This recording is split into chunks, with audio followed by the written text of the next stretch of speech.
एक दिन वहाँ पर जैन नाम का साइंटिस्ट अपनी पत्नी के हाथ में एक बच्चा पकड़ाता है जिस पर वो कुछ महीनों से एक्सपेरिमेंट कर रहा है। जैन ने इस बच्चे में इतनी शक्तियां भर दी है कि अब यही बच्चा शिटॉन प्लेनेट को स्कॉर्बा से बचा सकता है। लेकिन स्कॉर्बा को इसका पता चल गया है और वो इनकी लैब की ओर आ रहा है। बच्चे को स्कॉर्बा से बचाने के लिए जैन उसको एक छोटे से एयरक्राफ्ट में पृथ्वी पर यूएसए की ओर भेज देता है। जब स्कॉर्बा और उसकी बेटी अगाथा वहाँ पर आते हैं तो अगाथा जैन का माइंड रीडिंग करके सच्चाई का पता लगा लेती है। अब स्कॉर्बा उस बच्चे को पकड़ने के लिए अपनी बेटी को एक स्पेस क्राफ्ट में यूएसए भेजता है, लेकिन बच्चे का स्पेस क्राफ्ट एक सैटेलाइट से टकरा जाता है और उसकी डायरेक्शन चेंज हो जाती है। अब वो यूएस नहीं स्पेन जा रहा है, पर अगाथा यूएसए की ओर बढ़ती है। बच्चा स्पेन के गांव में लैंड करता है और उसको एक कपल अडॉप्ट कर लेते हैं। हालांकि उन्हें उसकी मूंछें बड़ी अजीब लगती है, फिर भी उसका नाम जोआन लोपेज रखते हैं और स्पेस क्राफ्ट के साथ उसे अपने घर की ओर लेके आ जाते हैं। वे स्पेस क्राफ्ट को अपने गैरेज में छुपा देते हैं ताकि किसी को कुछ पता न चले। फिर वे उसे अपने बच्चे की तरह पालने लग जाते हैं और बहुत ही जल्दी उन्हें जोआन की सुपर पावर्स का पता भी चल जाता है। वे जब भी उसकी मूंछें शेव करते हैं तो वो तुरंत फिर से उगने लग जाती हैं। उसके पास सुपर स्ट्रेंथ, सुपर स्पीड और एक्सरे विजन होता है। वो पानी को फूंक मारकर उसको फ्रीज कर सकता है, लेकिन उसकी क्षमताओं को देखकर सभी उसे मॉन्स्टर समझते हैं। अब वो 10 साल का हो गया है, लेकिन उसका अभी भी कोई दोस्त नहीं है। उसके पेरेंट्स उसको दिलासा देते हैं कि अगर तुम किसी और देश में होते तो लोग तुम्हें बहुत रिस्पेक्ट करते, लेकिन स्पेन के लोगों को इतना शक्तिशाली बच्चा पसंद नहीं है। इस तरह वक्त बीतता जाता है और अब जोआन 30 साल का हो गया है। अब वो एक बड़ी सिटी में रहता है और किसी को अपनी अपार शक्ति का प्रदर्शन नहीं दिखाता। वो एक नॉर्मल आदमी की तरह जीने लग जाता है। एक दिन उसका बेस्ट फ्रेंड और सुपरवाइजर जेमी उसे कॉल करके पूछता है कि तुम अब तक ऑफिस क्यों नहीं पहुंचे। जोआन कहता है कि मैं तो कब का ऑफिस आ गया हूँ। ये कहकर वो कॉल काट देता है और अपनी सुपर स्पीड की मदद से 1 सेकंड में तैयार होकर सीधे ऑफिस पहुंच जाता है। जेमी के आने से पहले वो अपनी कुर्सी पर बैठा काम कर रहा होता है। जेमी उसे कहता है कि मैं कुछ लोगों का इंटरव्यू लिया था, उसमें एक लड़की मुझे बहुत पसंद आई और वैसे भी इंटरव्यू तो डेटिंग का एक बहाना था यार, मैं उसको एक वेलकम पार्टी देना चाहता हूँ। तो जोआन कहता है कि ये कोई कॉलेज नहीं जो फ्रेशर को वेलकम पार्टी दोगे, इस ऑफिस की हिस्ट्री में कभी ऐसा हुआ नहीं है। ये कहकर वो नाश्ता करने चला जाता है और तभी वो अपने एक्सरे विजन का इस्तेमाल करके देखता है कि जेमी जिस न्यू एम्प्लॉय की बात कर रहा था वो लूजिया है, जो जोआन के साथ यूनिवर्सिटी में पढ़ती थी। वो लूजिया के लिए दरवाजा खोलता है और बड़ा खुश होता है कि लूजिया उसको नहीं भूली। उसको देखते ही जोआन उसे वेलकम पार्टी के लिए इनवाइट करता है। जोआन जेमी को एडवाइस देकर आया था कि पार्टी वार्टी कुछ नहीं होगी, लेकिन ये खुद यहाँ पर शुरू हो गया। ऑफिस आवर्स के बाद वो एक छोटी वेलकम पार्टी रखते हैं जिसमें ऑफिस का और कोई शामिल नहीं होता, सिर्फ जोआन, जेमी, लूजिया और 2 हाउसकीपर्स होते हैं जिन्हें जेमी ने जबरदस्ती पार्टी के लिए रोक के रखा था। अब लूजिया रेस्टोरेंट में जाने के बहाने वहाँ से बाहर भाग जाती है तो जोआन अपना एक्सरे विजन से उसको देखता है और उसकी बातें भी सुन पाता है। वो अपने फ्रेंड को बताती है कि जेमी तो मेरे पीछे पड़ गया, लेकिन शुक्र है यहाँ जोआन भी है। ये सुनकर जोआन डिसाइड करता है कि वो कभी लूजिया को जेमी के साथ अकेला नहीं छोड़ेगा। हालांकि जेमी उसको घर जाने को कहता है, लेकिन जब जोआन आइस लेने जाता है तो लूजिया पार्टी से चली जाती है। अब जोआन अपनी सुपर स्पीड की मदद से जल्द ही सब स्टेशन पहुंच जाता है जहाँ लूजिया ट्रेन का वेट कर रही होती है। फिर दोनों एक रेस्टोरेंट जाकर पिज्जा ऑर्डर करते हैं। तभी वहाँ पर कुछ टीनेजर्स आ जाते हैं और गेम खेलते हुए चिल्लाने लगते हैं। लूजिया को डांटती है और अपने पर्स से एक लड़के को मारती भी है क्योंकि वो लूजिया की इंसल्ट कर रहा था, लेकिन वे लूजिया को फिर भी चिढ़ाते हैं। अब एक लड़का जोआन के पीछे घोड़ा बनकर बैठ जाता है और दूसरा ऐन वक्त उसको धक्का देकर गिरा देता है और फिर जोआन भी गुस्से में फर्श का टाइल तोड़ने लगता है, लेकिन अपने आप को वो कंट्रोल कर लेता है ताकि लूजिया को उसकी शक्तियों का पता न चले। अब स्टेशन में वेट करते हुए वो अपने पिता की बातों को याद करता है। उसे लगता है कि अपनी शक्तियां छुपाकर जीना भी कोई जीना है।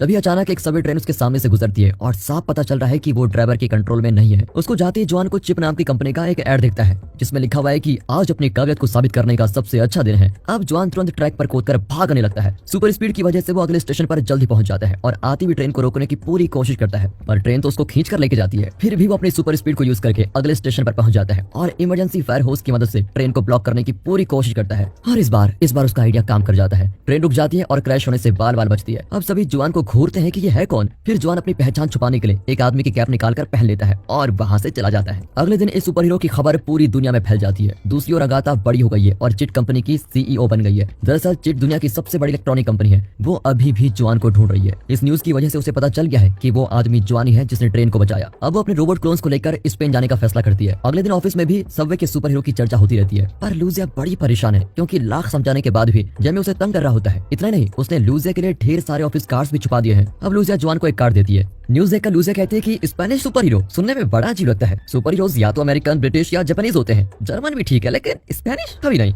उनकी बातों के बीच जेमी वहाँ कबाब में हड्डी बनकर आ जाता है। न्यूज में बताया जाता है कि चिट की CEO Agatha Spanish super hero से मिलने आ रही है। ये देखकर लूजिया को यकीन हो जाता है कि ये सब एक पॉपुलैरिटी स्टंट है, यानी कि पब्लिसिटी स्टंट। अगाथा अपने पिता को कांटेक्ट करके बताती है कि मैंने जैन के बेटे को ढूंढ लिया है। इतना नहीं, आज मेरी कंपनी की टेक्नोलॉजी को घर घर में यूज किया जा रहा है। यहाँ के सारे इंसान लगभग मेरे कंट्रोल में आ चुके हैं। पर स्कॉर्बा कहता है कि उसे ढूंढने में तुम्हें इतने साल क्यों लग गए, मैं अपनी आंखों से देखूंगा तभी मुझे विश्वास होगा। फिर जब जोआन घर लौटा होता है तो उसके कान में हाई वॉल्यूम का साउंड बजने लगता है और उसके सर में बहुत दर्द भी होता है। दरअसल ये अगाथा की आवाज है जो डायरेक्टली उसके माइंड से बात कर रही है। वो कहती है कि तुरंत चिट बिल्डिंग में आ जाओ। जोआन वहाँ पर जाता है तो अगाथा उसे अपने साथ डिनर करने को कहती है। वो जोआन को कन्विंस करती है कि इस प्लेनेट में हम दोनों एलियंस हैं, तुम चाहो तो मैं तुम्हें वापस शिटॉन प्लेनेट पर भेज सकती हूँ जहाँ तुम्हें अपनी सुपर पावर्स छुपाकर जीना नहीं पड़ेगा। लेकिन जोआन को उस पर विश्वास नहीं होता और वो उठकर जाने लग जाता है। तभी अगाथा उसका माइंड रीड कर लेती है कि तुम्हें तो लूजिया से प्यार है ना, और वो तुरंत अपने रोबोट्स क्लोन को भेजकर उसको रोक देती है। देती है। लेकिन जवान भी एक ट्रेन फाइटर है और अपनी सुपर पावर्स की मदद से उन रोबोट्स क्लोन्स को खत्म कर देता है। लेकिन वे बड़ी तादाद में आने लग जाते हैं और उसके ऊपर चढ़ने भी लगते हैं, पर जवान नीचे से निकल जाता है और वहाँ से बच निकलता है। जल्द ही वो अपना कोट वहाँ छोड़कर चला जाता है। अब उसके कोट पॉकेट से अगाथा को लूजिया का बिजनेस कार्ड मिलता है और वो अपना अगला प्लान तैयार करती है। यहाँ जवान के ऑफिस में जो क्लीनिंग रोबोट्स होते हैं वो चिट कंपनी के बनाए हुए रोबोट्स ही हैं। फिर अगाथा एक क्लीनिंग रोबोट की मदद से लूजिया की कॉफी कप से उसका डीएनए सैंपल निकाल लेती है। फिर रोबोट खुद को एक कंप्यूटर से कनेक्ट करके अगाथा को ये इन्फॉर्मेशन भेज देता है। अब उसकी आवाज को सुनकर जेमी जो नाइट शिफ्ट कर रहा होता है वो अंदर आकर देखता है कि लूजिया का डीएनए इन्फॉर्मेशन किसी दूसरे कंप्यूटर को ट्रांसफर किया जा रहा है। अब वो उस रोबोट को उठाता है लेकिन उसे लगता है शॉक। अब रोबोट उसे चेज करता है और उसके स्पाइडर जैसे पैर भी निकल आते हैं जो उसने छुपा कर रखे थे।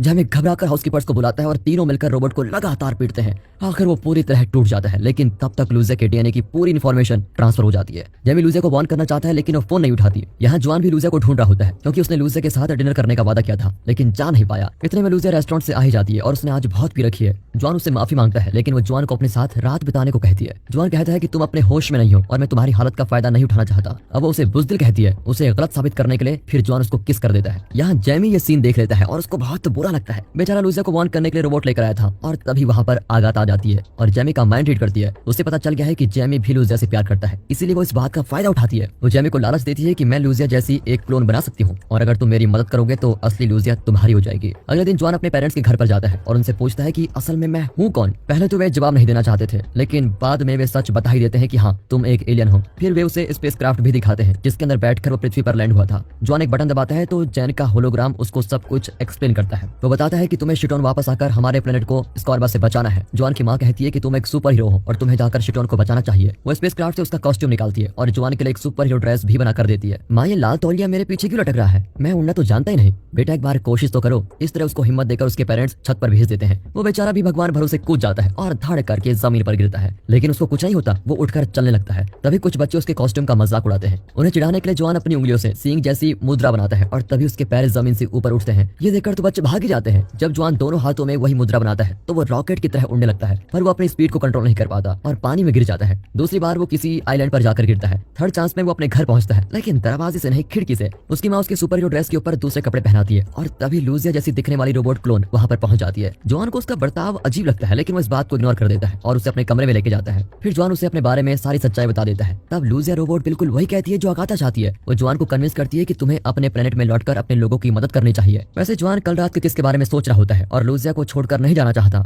अब जेमी रोबोट का कंट्रोल अपने हाथ में ले लेता है और उसके मुंह से कहलवाता है कि तुम्हारा किस एकदम बेकार था और मुझसे फ्लर्ट करके तुमने अपने दोस्त जेमी को धोखा दिया है। ये सुनकर जवान को अपनी गलती का एहसास हो जाता है और वो कहता है कि तुम बिल्कुल ठीक कहती हो। पृथ्वी पर वो मेरा इकलौता दोस्त है। उसकी फीलिंग्स को ठेस पहुंचाकर मैंने बहुत बुरा किया। मैं उससे माफी जरूर मांगूंगा। अब उसकी बातें सुनकर जेमी बहुत इमोशनल हो जाता है और इस प्लान को आगे नहीं बढ़ाना चाहता। अब अगाथा अपना प्लान भी शुरू करती है जिसमें लूजिया रोबोट जवान को किस करने के बहाने उसको एक तगड़ा पंच मारती है। वो दीवार तोड़कर नीचे हॉल में जाकर गिरता है। अब जवान बड़ी मुश्किल से अपना नॉर्मल कपड़े उतारकर सुपर हीरो के कॉस्ट्यूम में आ जाता है। फिर लूजिया रोबोट और जवान की लड़ाई शुरू हो जाती है। लड़ाई के बीच जवान की माँ लूजिया रोबोट को डिस्ट्रैक्ट करती है और मौका पाकर जवान लूजिया रोबोट का सर ही उड़ा देता है। अगाथा का ये प्लान भी फ्लॉप हो चुका है। अब वो जेनी की मदद से असली लूजिया को यहाँ लाना चाहती है, लेकिन जेमी उसका साथ देने से इनकार कर देता है। उसका माइंड रीड करके अगाथा को पता चलता है कि उसने जवान को वार्न कर दिया है। फिर वो जेमी को बंदी बना लेती है। जवान लूजिया को कॉल करके पता लगाता है कि वो बार्सिलोना में है। फिर जवान तुरंत उड़कर वहाँ पहुंच जाता है। वो लूजिया को सब कुछ सच बताता है, लेकिन वो जवान पर विश्वास ही नहीं करती। अपनी बात को साबित करने के लिए वो पब्लिक में अपनी ड्रेस उतार देता है और सुपर हीरो ड्रेस में उड़ने की कोशिश करता है। पर तभी सुपर हीरो कॉस्ट्यूम में कुछ आदमी वहाँ कर उसको रोक लेते हैं और कहते हैं कि यहाँ काम करने के लिए तुम्हें हमारे बॉस से परमिशन लेनी पड़ेगी। इसी बीच चिट के लोग लूजिया को किडनैप करके लेके जाते हैं। जवान उसकी मदद के लिए भागता है, लेकिन नकली सुपर हीरोज उसका रास्ता रोक देते हैं। तभी अगाथा फिर एक और बार उसके दिमाग में बोलने लगती है कि अब लूजिया मेरे कब्जे में है और तुम जानते हो कि तुम्हें कहाँ आना है। जवान उन आदमियों से लड़ने की पूरी कोशिश करता है, लेकिन इसी बीच वे आपस में लड़ने लगते हैं।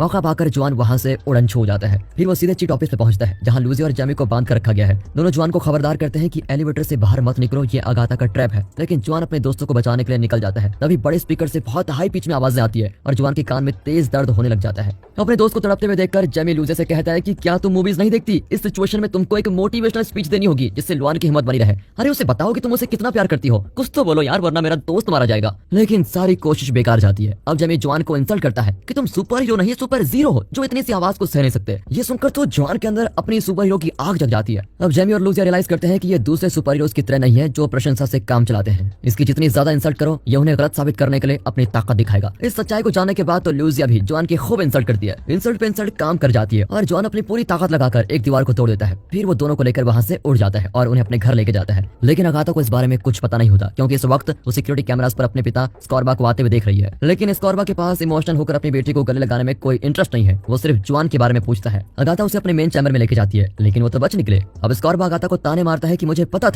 था कि तुम कभी जॉन को पकड़ ही नहीं पाओगे। तुम एकदम यूजलेस हो और हमारे परिवार के लिए तुम एक कलंक हो। मुझे अफसोस है कि तुम मेरी बेटी हो। उसके तानों से तंग आकर अगाथा उसके ऑक्सीजन टैंक को डिस्कनेक्ट कर देती है और वो मर जाता है। लेकिन मरने से पहले अगाथा उसके माइंड को रीड करती है, तो पता चलता है कि इस आखिरी चाल के लिए वो अपनी बेटी से बहुत खुश है। अब अगाथा स्कॉर्बा की कुर्सी संभालती है और अपना अगला प्लान बनाती है। यहाँ जॉन लूसिया को बताता है कि मैं सुपर हीरो नहीं बनना चाहता और नॉर्मल लाइफ जीना चाहता हूँ। ये कहकर वो अपना कॉस्ट्यूम आग में फेंक देता है, पर वो फायर प्रूफ कॉस्ट्यूम है। और तभी अगाथा अपने पिता के स्पेसशिप में वहां पर आती है। लैंड होते ही उसका स्पेसशिप एक रोबोट में ट्रांसफॉर्म हो जाता है। वो कहती है कि मैं पृथ्वी को नष्ट करने वाली हूँ। ये सुनकर जॉन तुरंत अपने सुपर हीरो कॉस्ट्यूम पहन लेता है, लेकिन वो बहुत गर्म होता है। इसी बीच अगाथा उसके बहुत पास आ जाती है। तभी उसको डिस्ट्रैक्ट करने के लिए जॉन के पापा उस पर शॉट गन फायर करते हैं। अगाथा रोबोट के स्पेशल आर्म से जॉन के पिता को खींचने लगती है, पर जॉन उसे रोक कर रखता है। लेकिन उसके पापा की पकड़ ढीली पड़ जाती है और वो रोबोट के अंदर खींचे चले जाते हैं। अब अगाथा जॉन को इतनी जोर से पकड़ती है कि वो बार्सिलोना के फुटबॉल मैच के बीच जाकर गिरता है। अब वो बच्चे जो जॉन का मजाक उड़ाते थे वे इसे रिकॉर्ड करने लगते हैं। जॉन फुटबॉल ग्राउंड से गोल का नेट चुरा कर लेके आता है और उसे रोबोट पर फेंक देता है, लेकिन उसका निशाना चूक जाता है और नेट में उसकी मां फंस जाती है। अगाथा अपने रोबोट आर्म से उसकी मां को भी अंदर खींच लेती है। फिर वो जॉन को पकड़कर जमीन पर पटक देती है और अपने रोबोट के पैरों से उस पर लगातार ISI का छाप लगाती रहती है। वो अपनी इलेक्ट्रिक आरी से उसके टुकड़े कर देना चाहती है, लेकिन तभी जैमी उसे डिस्ट्रैक्ट करने लग जाता है। लूसिया ने उसे ऐसा करने को कहा था। अगाथा जैमी को भी अंदर ले लेती है। अब लूसिया जॉन के पापा का ट्रक लेकर बाहर आती है और जॉन को पुकारती है। उसकी आवाज को सुनकर जॉन जाग जाता है। लूसिया चिल्लाती है कि उस दिन पिज्जा रेस्टोरेंट में उन लड़कों ने तुम्हारे साथ जो किया था तुम अगाथा के साथ वही करो। ये कहकर वो ट्रक को पुल के आगे पार करके वहां से भाग जाती है। फिर जॉन अगाथा के स्पेस क्राफ्ट को पंच करके उसको ठीक जगह पर पोजीशन करता है और उसके फ्रंट ग्लास पर फूंक मारकर